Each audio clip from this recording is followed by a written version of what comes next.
Hello, ladies and gentlemen, and welcome to Top Hat Chat Live with me, Street and Orb.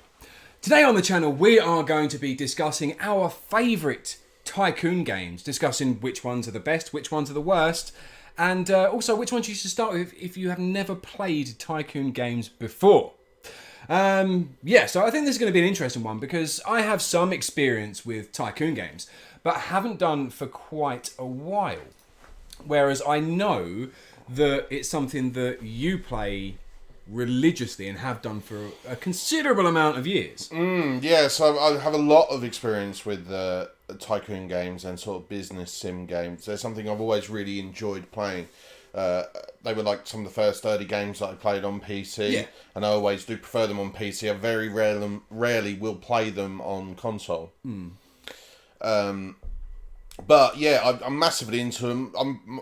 As with all my gaming, kind of in the last few years, it's waned a little bit, but that's because gaming in general had for me. But I'm getting back into everything again now, so I'm just revisiting a lot of the games that I loved, and some of them include, well, many of them are, in fact, game dev. So that is one of them. But yeah, is our Tycoon games.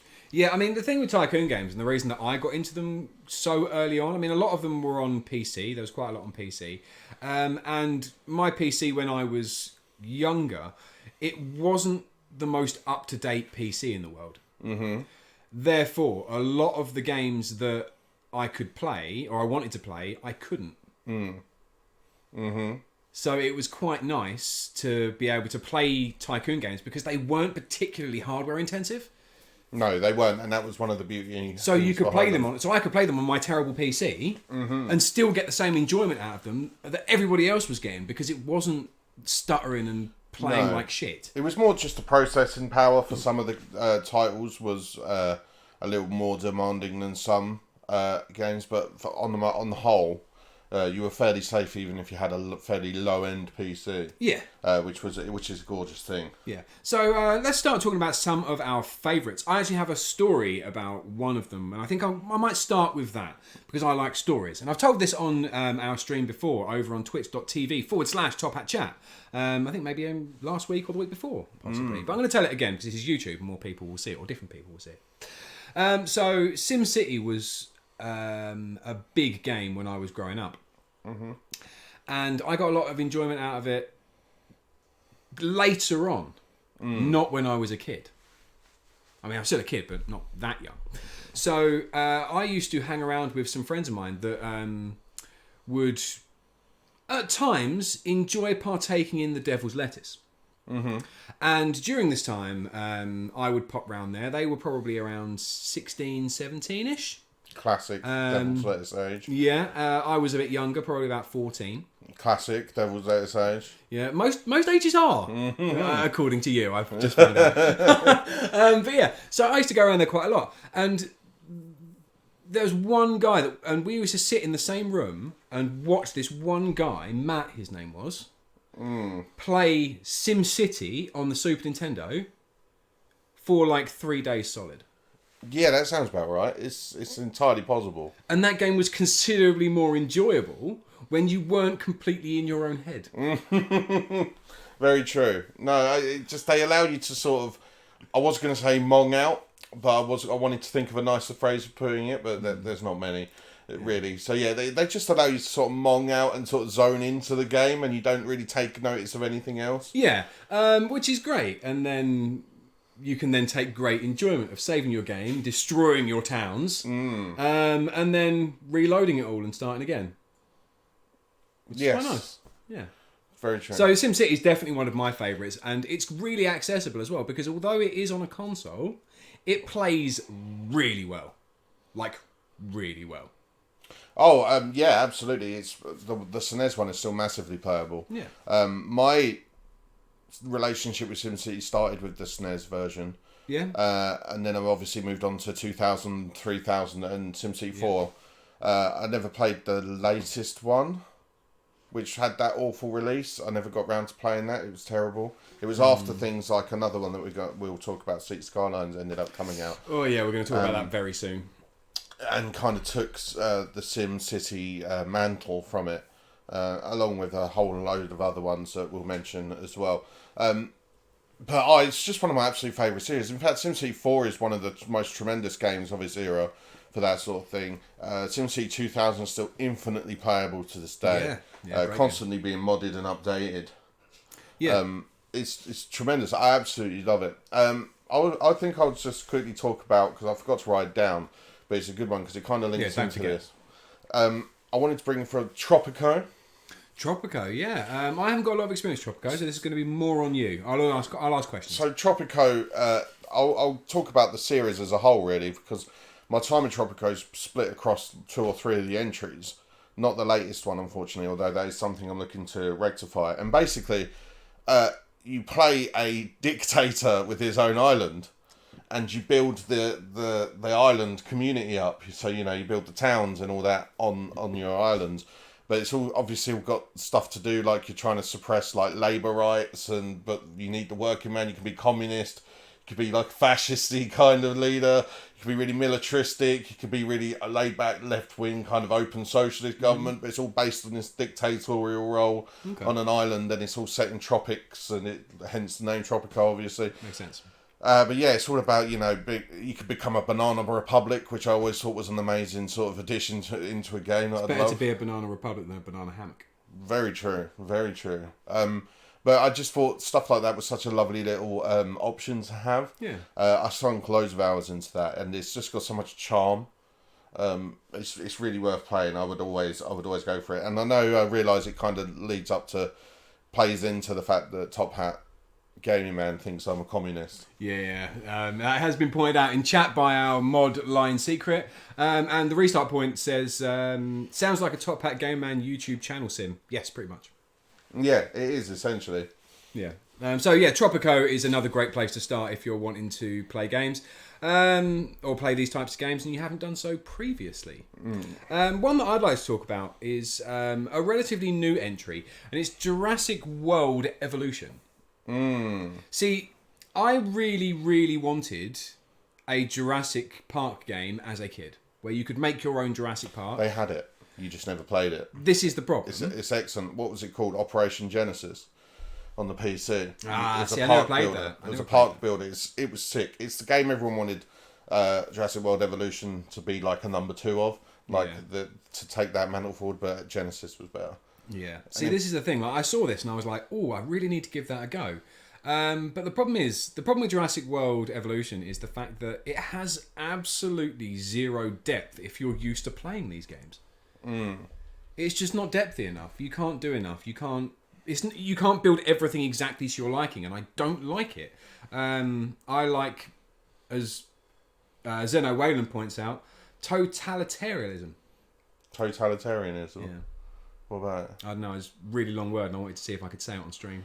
But I didn't. I didn't screw it up. You did well. Thank you. Restart point says Genesis was on the original Xbox, so we've got it. Oh wow, we might have to play that. Yeah, we might have to play that at some point, yeah, for sure. I understand your complaint about it not being depthy enough. The Evil Yeti spent a lot of time with Jurassic World Evolution. And I watched him play it for a fair bit, not only on his channel over on Mixer, but also in real life when we were hanging out. And me and him are huge Jurassic Park fans. We always have been. It's one of the many geeky things that we bonded over as friends. And we were both just kind of left a bit disappointed with how it had some really good moments where it made it really did feel like an amazing Jurassic Park experience, and Jeff Goldblum's voice being in there as well certainly helps. But actually, it was it just didn't live up to the mark, and I think a lot of that has to do with certain games developers or companies in general feeling like the essence to making a popular game now is accessibility. And I think you kind of end up, if you try and make it too accessible and dub it down a bit too much, it ends up becoming so middle of the road that no one wants to play it. Yeah, this is essentially what happened with Jurassic World Evolution, in my opinion. Which is a bit of a shame, because I had really high hopes for it when I saw it. And especially with kind of the power that you can give to games now. It just wasn't doing enough for me. A game I'd really like to talk about, and I think we want to get it done relatively early on in this video, is Theme Hospital. Theme Hospital, I sunk some hours into. Oh yes, absolutely. Like some serious hours. It is possibly my favourite Tycoon game ever made. And there is a really decent amount. I haven't played them all, I will say that. Especially some of the more recent ones. Yeah. But the ones that I've played, it is definitely one of my favourites. You can still play it now. And if anybody hasn't done, you should play it. It's fun, it's jokey, it's everything that a theme hospital should be. I work in a hospital. I still play it now.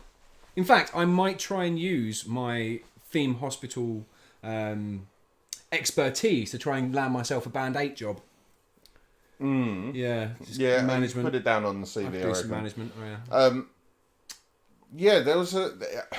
Theme Hospital is one of my absolute all-time favourite Tycoon games, like you. It was developed by Bullfrog in the mid-90s, and has that very British sense of humour in the gameplay as well, which it lends itself so well, and there's just a distinct charm to the Tycoon games from that era. They just have the certain feel to them, and they're very nice to play. They're very enjoyable, and this one is one of the best examples. The music is insanely good. Yes. For a game like that.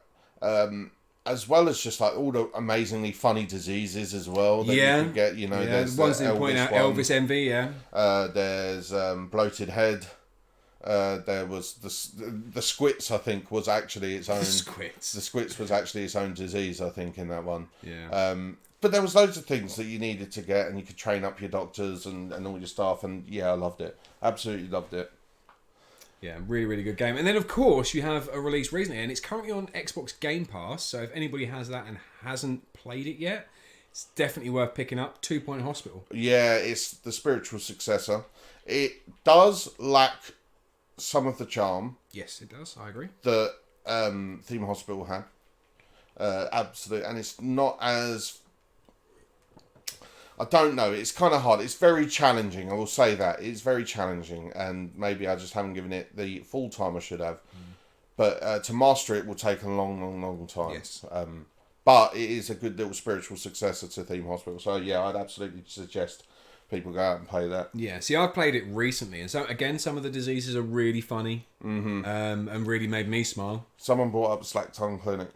I forgot about that one. Yeah, there's some really good ones, and even on the new one, they've sat in the same vein. The character names are all mildly amusing, as they should be. Not too much to drag away from what you're doing, but enough for a good smile while you're playing. The staff names are amazingly good. The staff names are awesome. There's some. I can't think of any off the top of my head, but yeah. No, they're so random, but themed as well. It's quite good. Yeah, so 2 Point Hospital is definitely up there as one to play now that's easily accessible, that I recommend everybody to play. Both newcomers and veterans alike, I suppose. Yes. Yeah. Yes. I'm going to bring in one now that I absolutely adore. It's one of my all-time favourite Tycoon games. And that is Zoo Tycoon. See, I never put a lot of time into Zoo Tycoon, and I missed don't out. know why. You I played missed it, out. and I enjoyed it, but I don't know. I think maybe I got back into Age of Empires or something silly. Age is fantastic, don't get me wrong, and RTS games will be something that we can look at some point. Yeah. But Zoo Tycoon and its expansions, Marine Mania and Dinosaur Digs, I believe they're called, are fantastic expansions. They add so much more depth to the game. It's incredible, the sheer amount of exhibits to build, the sheer amount of like park services to run. Yeah. The research, the dinosaurs are incredibly difficult to raise properly and have good enclosures for. The marine stuff just looks really good, and there's really like cool Easter eggs. If you build a marine tank and then put a mermaid statue in the marine tank, the mermaid statue actually turns into a real mermaid. Yeah, it like rumbles and then breaks. Not Michael J. Fox. It rumbles and breaks into like a real mermaid. It's really awesome. So you can actually have a mermaid exhibit. Nice. That's And cool. if you type in Xanadu, I think it is, on an exhibit, it turns everything in there into unicorns.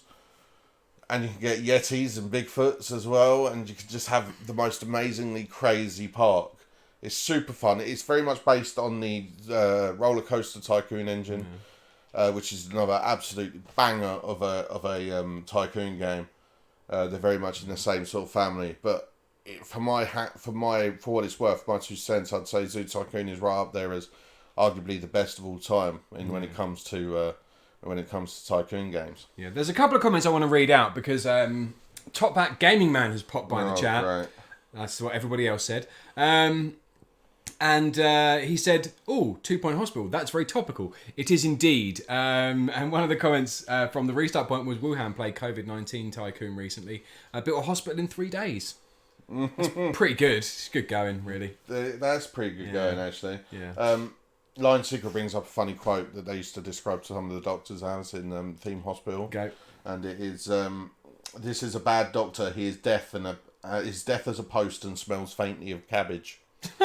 That used to be one of the descriptions you can get for your staff members. Yeah. Again, great game. There's a few more that we need to talk about. There's one that I want to talk about, which is a weird one because it's new. Prison Architect. Have you played a lot of Prison Architect? I haven't played a lot of it, so I cede to you. Prison Architect is a really, really weird game. I got a lot of enjoyment out of it, and I didn't even realise... I mean, I quite like music in games. Yep. Okay? This game... I'm not even completely sure if there was music in the game. Because it was either so subtle I didn't notice, or there isn't any. Which is weird. No, that is weird. I'm usually quite up on my music in games. Didn't really get this one. But yeah, basically, you spend your time building up a prison, searching for escape routes, making sure that you're... But it was quite in-depth, and you had a lot of space to work with. Mm-hmm. It suffered from the typical thing with these types of games where you kind of build the things that you have to build initially in a small area, and then you have to expand out. So you can't plan everything out very well. No. Which is quite frustrating. Mm-hmm. But other than that, it's really quite depthy, which I didn't quite expect from it. So when you hire your prison guards, you have to make sure that they've got the right patrol routes. If they don't have the right patrol routes, people will leave quickly and be able to escape really quickly. And yeah, it was just a really interesting game. Lots of variety. It goes on for a long time. And you can really, really stick some hours into it, into one single play session. So yeah, it's definitely one to look at and definitely one to talk about. Again, it's quite easily accessible because you can get it on the Xbox. Mm-hmm. So it's another one that I think that is definitely worth having a look at. I think it might be on Game Pass as well. I can't remember if it's on Game Pass. I've played a little bit of it. I'd like to try it more. It looks very difficult. It seems like one that would be better played on a PC than console. Stuart Burrell says, "Evening guys in chat." This is just quickly. He says, "There are many games. I have so many games: Theme Hospital, Theme Park, the original, Settlers on Amiga, 1-200, Populous, Megalomania, to name a few. So there's some fantastic games in there. Yeah, Populous is a great game. I've got that boxed at the moment. I don't have a massive collection of games, but that's one of the ones that I have. I was going to say it. I was going to suggest it. But I decided ultimately that I think it's an RTS, and I don't think it's a... I would tend to agree. That's why I wanted to think... I was thinking about mentioning Black and White.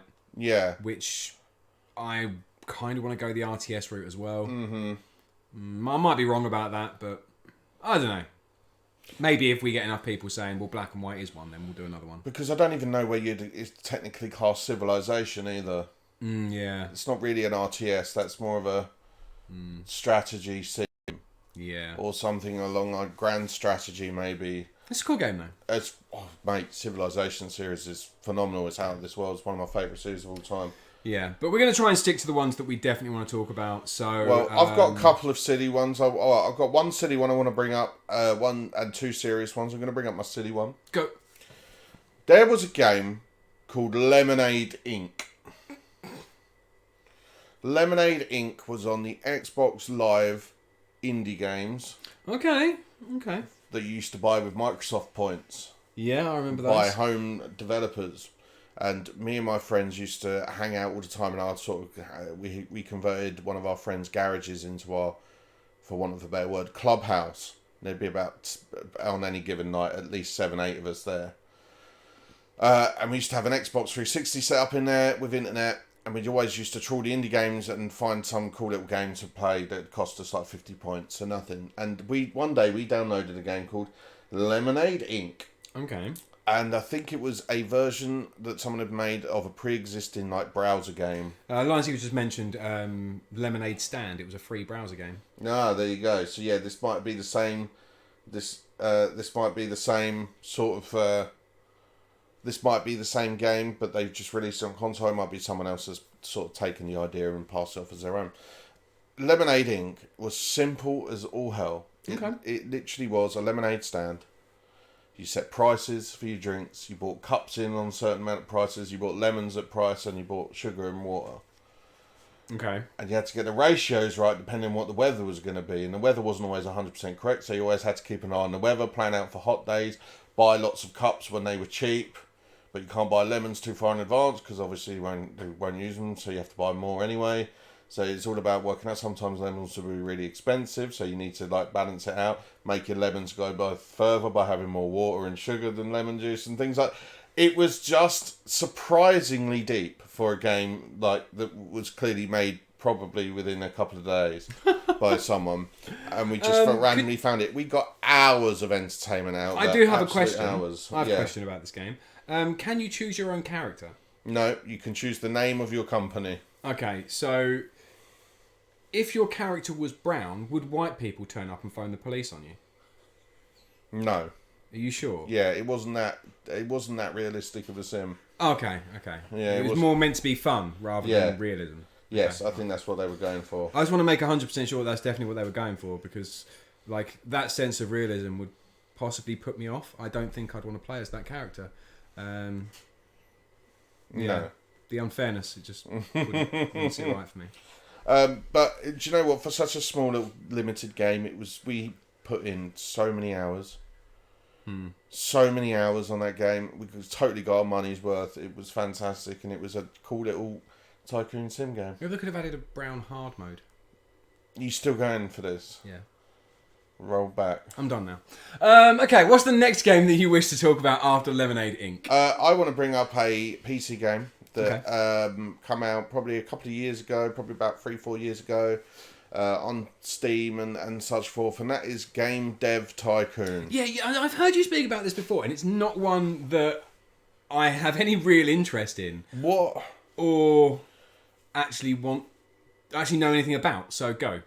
Game Dev Tycoon is a game where you're a development studio and you start off in a garage, in your own garage. Gameception.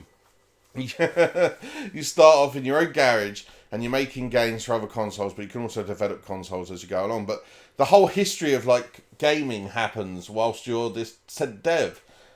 So like by the time like sort of late 80s rolls around, handhelds start coming out. There's like there's like Amiga type consoles that can support larger games, so you can do text-based adventures and stuff.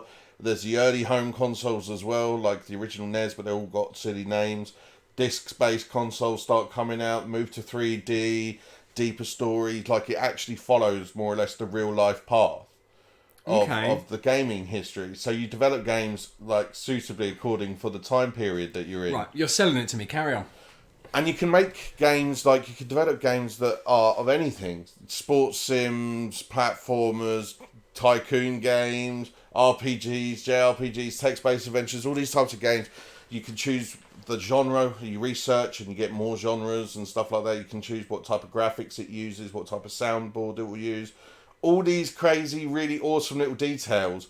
How much time you spend developing either the graphics, the sound, or the story. And how much your loot boxes will be? You can add stuff like that, I believe, when you get later on. That's amazing. I would put them all at extortionate prices because it seems to be working well for a lot of the developers that we have now. I think they do add something like that towards, like, as you get further on. I could be wrong, though. I wouldn't be surprised. I hope so. But here's a great thing. You can choose real mode. You can enable like real life mode, it's called. Or it was actually their DRM that they give you the option to employ on your own console. Really? And what it is it turns games into what really happens. So you spend all this money developing a game and it comes out and then someone fucking pirates it. So you lose tons of sales because people start pirating the game on the internet when the internet's around. That's amazing. So you end up going out of business because you're not recouping enough money back from all this development on games. Because that's so much fun. You can enable that mode and it actually becomes like that. You can put cheat codes in the games and all these other little features that make people want to buy your games over others. And you get a review score for the game and how well it sells week on week, how long it's out for, and then you can archive it. It is excellent. I really enjoy it. It sounds surprisingly depthy. It does, doesn't it? Yeah. I really like the idea of this and I might play it now. Yeah, I think you've sold it to me. You have sold it to me. No, it wasn't just that. It just wasn't just a DRM for a cracked copy of the game. You can, in fact, enable it as well. Yeah. Topic Game Man says, Raid Shadow Legends is a fan... No. Yeah, the pirates thing just happened if you cracked a copy of the game according to the forums. Oh, okay, that's interesting. So if you cracked a copy of Game Dev Tycoon... Yeah, it would do the piracy thing. It would do the piracy thing. Yeah. And you'd lose all your money and go bankrupt straight away. And I believe you can now enact it, so it does it anyway. Yes. Oh, that's funny. Okay, so you've got one more that you want to talk about. Yes. So we're going to get through this. Come on. Okay. The last one I want to finish about, and I know there are absolutely tons we haven't mentioned. You could arguably say Dungeon Master, you could arguably Dungeon Keeper even, sorry. You could arguably say a lot of games, but the one I'm going to finish on is a game I've talked about fairly recently. Yeah. On our Guilty Pleasures stream. Okay. And that would be the movies. Okay, so if you want to hear this in depth, you can go back to one of those, but you're going to give it a brief overview now. The movies, you own a movie studio lot dating back, I think, to it's like 1900 or 1910, so around the time of the silent movie era and black and white. And then you basically you hire actors, you hire producers, you hire directors, you have them on your lot. They all do certain jobs. You have hair and makeup, you have a costume department, you have a script writing department, you have all the sets that are built. You build sets and they all record them in the set, and then you can. There's a lot of customization to be had for how the shots of the actual movie look. You can get that deep into it. Choose which actor plays which role and where they stand, and some actors are better suited to other roles, and it super builds up very complex. The more and more you go along, you move into the talkies. So now you need to worry about sound and how people look and and how people project their voice and things like that. So you need different style of actors, and you have all this, and you can all these options, and it's just like an amazing tycoon game where you're running this studio lot, but also doing the creative, like I'm trying to make decent movies kind of aspect to it as well. It was so different. It reviewed really quite well. I remember when it came out. It's just no one actually bought it, which is a shame. It was developed by Lionhead, so obviously the guys behind Fable, while Lord and Saviour Peter Molyneux had a lot to do with it. But it was very different for its time. It promoted a different style of gameplay. This whole idea of creating your own movies, you could actually make it whatever movie you wanted, shot for shot, within the game engine. So it was very creative in that aspect, man. Right, so it's a very, very creative game, but, right, I can see some problems with it. Okay? I'm going to try and fix this game in a couple of minutes. Okay? Right. And I think I can do it, right? So one of the biggest problems that I would find is the fact that I'm not a very good writer. Okay? And I'm probably not going to be a very good director either. Yeah. Okay? I don't have the vision for that. Again, I feel like most people wouldn't. So it's not very accessible. You'd feel like you're failing a lot. No. I feel like that's what people would think. And maybe that's why people didn't buy it. I think that to save this game, there is only one thing that they need to do. They need to release an erotic DLC. Oh, man. Okay? And the reason that I say this is because everybody loves porn. Right? And you don't need to write a good script. The pizza guy turning up is enough. It would certainly draw my attention. Everybody would play it. Everybody would buy it. I would definitely buy it. I'd want to make my own porn. You can do that anyway. But but not in a. You need somebody to do that with, and that's not going to happen for most people, especially people that are that into the movies. I don't support this. You've sullied the good name of a good game. I want to play the erotic movies, and that is how we're going to end this stream. Oh, I feel unclean now. I feel unclean. Anyway, thank you so much for being a part of this stream. It has been an absolute pleasure talking about erotic movies with you. Is that what we were doing? No, we were talking about Tycoon and sim games.